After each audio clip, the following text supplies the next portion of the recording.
Ready to add our dry ingredients to our egg and milk mixture. So let's do that real quick. Just kind of dump that in there.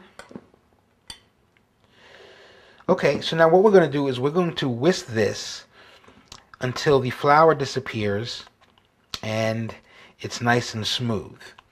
So I know there's a lot of whisking, and I hope you have the strength to do it, because it's, we have to make it smooth. So you might be here for a couple of minutes doing that. So I'm just going to keep whisking this,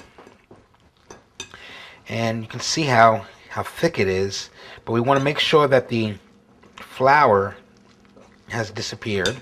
So let's just whisk this for a couple of minutes until it's nice and smooth. And it's already smoothing out, can't you tell? Look at that. It's just a little bumpy. We want to get some of the stuff off the sides here. Let's keep whisking that around. Wow, that hurts my arms actually. I'm out of shape. So I'm going to keep whisking the batter. Actually, it smells pretty good.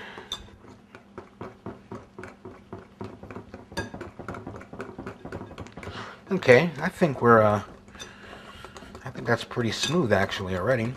Let's just give it another 10 seconds. Yeah, it's nice and thick. Okay, well, I think we're ready to go. If you can see that, look how nice and smooth that is, and all the flour is gone. There's maybe a little bit on the sides here, but that's okay. The main part of it here is nice and smooth.